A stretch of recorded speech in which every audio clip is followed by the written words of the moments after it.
Hi, guys. I thought that maybe now would be a good time to talk about compliance, GRC, and how it affects security decision making at large organizations. I worked with compliance for about 12 years. I've done other things beforehand, but compliance became a real uh, field that I had to study in and understand and assess, etc. And in the last 6 years, I've had a more direct hands on management level experience with compliance where I had to manage teams, I had to meet requirements for products and help with cloud and all that application. Um, so I think I've seen enough to understand how this works, and basically, cybersecurity decisions to begin with are generally driven through the cost of a risk, mitigating that risk, or ignoring it. Whichever basically costs less, that's where you go with. So compliance actually requires your organization to meet industry standards or requirements that they normally wouldn't do based on that risk assessment. And a good example of this is cloud compliance.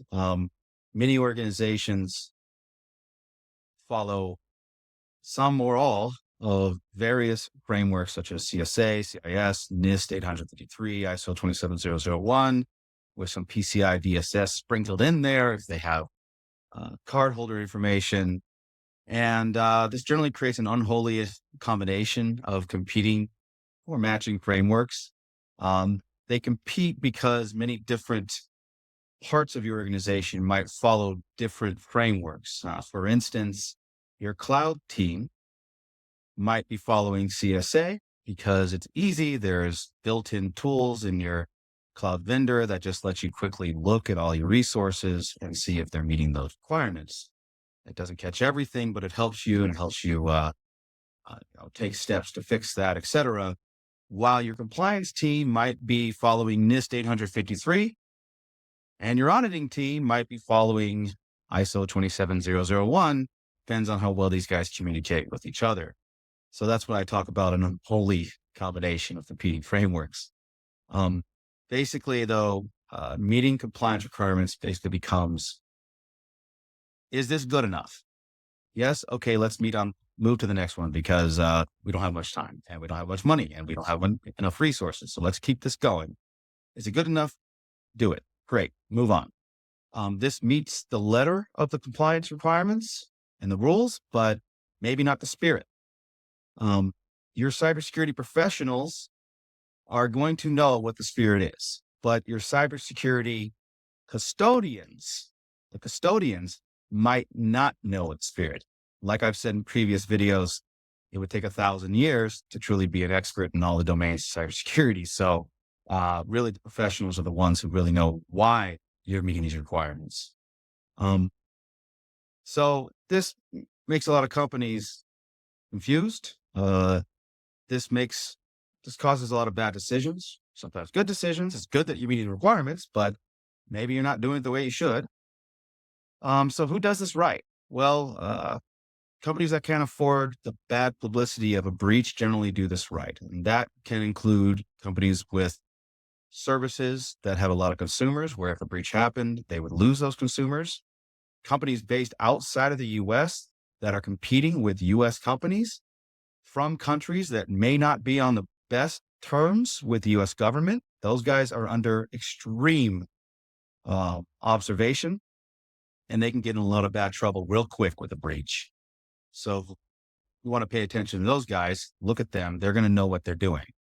Who doesn't do this right? Well, I know this might ruffle some feathers, but generally US companies that are too big to fail. I'd say primarily in the financial industry. I get asked a lot, or I was asked a lot, previous roles, by financial institutions, what are other institutions doing? Can we copy that? What are they doing right? And it's very hard to answer that because I don't really see them doing much right. They're not. So And it makes sense because if you look at the statistics and you look at an IBM report, and they'll say that the average cost of a financial uh, breach is $6 million. Well, that can kind of be less than a rounding error for a large financial institution. It really doesn't inspire them to fix anything. The cost value risk return isn't enough, so they may not be really focused on that. And if you're in this field, you know what I'm talking about. How can you solve this? Well, some can't. Due to organizational challenges, silos, etc. It's hard. There's some reasons to this, but if you really want to do it right, it comes down to the reduction of silos, streamlining of management, uh, empowering your best engineers or managers who really know what they're talking about to make decisions, or at least be able to talk to those at a high enough level where they can make a good decision. But I also think it ultimately comes down to awareness of the board on the company. What do they know about this? Do they really understand why they need to meet these requirements? Are they getting good enough advice about it? Sometimes the CISO, they have their own jobs to worry about. So the board really needs to be aware. That may be out of control of basically almost anyone, except for a very select few people.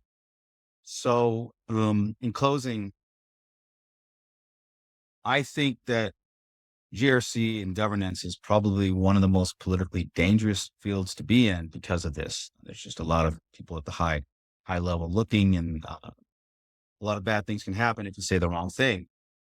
So, as a cybersecurity professional, or maybe even a CISO, all you can really do is make sure your controls are met in the best way possible, in the ways that you can control, and slowly help foster that more collaboration amongst different groups, and kind of break the silos. So I hope this helped, and I hope that this resonated with some people.